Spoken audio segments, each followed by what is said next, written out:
بسم اللہ الرحمن الرحیم۔ السلام علیکم 10th کلاس۔ ہم پڑھ رہے ہیں بھٹو دور کی معاشی اصلاحات۔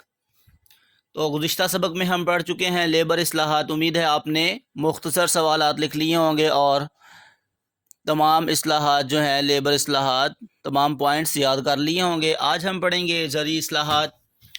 تو پاکستان کی اکثریت آبادی کا پیشہ زراعت ہے۔ زیادہ تر آبادی جو ہے وہ زراعت کے پیشے سے منسلک ہے۔ بھٹو حکومت نے کسانوں کو استحصال سے بچانے کے لیے ان کے حقوق ادا کرنے کے لیے درج ذیل زرعی اصلاحات کا اعلان کیا۔ پہلا پوائنٹ ہے زمین کی انفرادی حد ملکیت 150 ایکڑ نہری اور 300 ایکڑ بارانی مقرر کی گئی۔ انفرادی علیحدہ ایک شخص جو ہے وہ 150 ایکڑ نہری زمین کا مالک بن سکتا ہے اور 300 ایکڑ برانی مطلب جس زمین کو بارش سیراب کرتی ہے اس زمین کو 300 ایکڑ تک ایک شخص جو ہے وہ مالک بن سکتا ہے اتنی زمین کا۔ یہ حد جو ہے مقرر کی گئی۔ یہاں پہ ایک مختصر سوال ہے۔ مختصر سوال نمبر 8 ہے، وزیر اعظم ذوالفقار علی بھٹو نے زرعی زمین کی انفرادی ملکیت کتنی مقرر کی گئی؟ اس مختصر سوال نمبر 8 کا جواب یہ پہلے پوائنٹ کی پہلی لائن ہے۔ زمین کی انفرادی حد ملکیت 150 ایکڑ نہری اور 300 ایکڑ برانی مقرر کی گئی۔ زائد زمینیں زمینداروں سے لے کر مزارعین اور کاشتکاروں میں بلا معاوضہ تقسیم کر دی گئیں۔ مزارعین کا مطلب کھیتی باڑی کرنے والا کسان مراد ہے، کاشتکار مراد ہے۔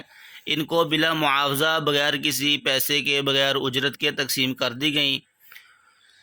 مارچ 1976 تک 15 لاکھ ایکڑ زمین کسانوں میں تقسیم کی گئی۔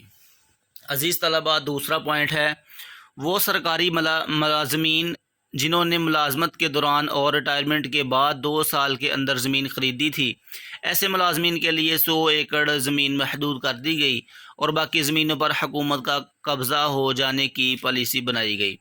فوجی افسران پر اس شق کا اطلاق نہیں ہوگا۔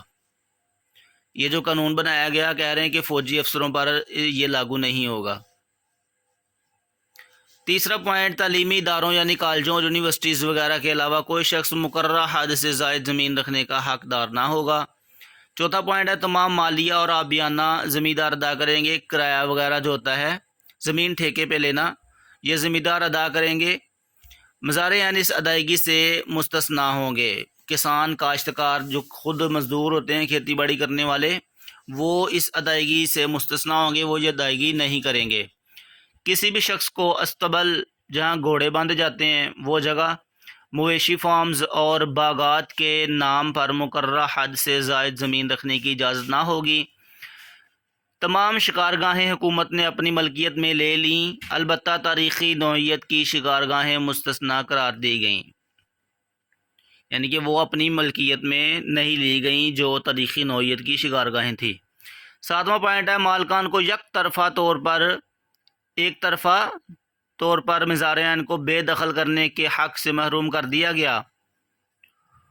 صرف بٹائی نہ دینے والے یا مسلمہ شرائط کی خلاف ورزی کرنے والے مزارعین ہی بے دخل کیے جا سکتے ہیں، برطرف کیے جا سکتے ہیں۔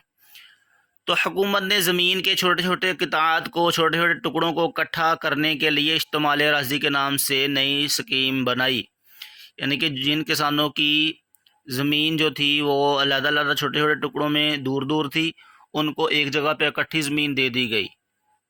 اسی ہی تناسب سے پاکستان میں مشینی کاشت کے لیے تحریک امداد باہمی کی حوصلہ افزائی کی گئی اور امداد باہمی کی انجمنوں مطلب تنظیموں کی مدد کے لیے رقوم مختص کی گئی۔ ٹریکٹر اور دوسری زرعی مشینری خریدنے کے لیے کسانوں اور زمینداروں کو آسان قسطوں پر قرضے دیے گئے۔ عزیز طلبہ، یہ ہیں زرعی اصلاحات جو زراعت کے حوالے سے پالیسیاں، قوانین بنائے گئے بھٹو حکومت میں، بھٹو دور حکومت میں۔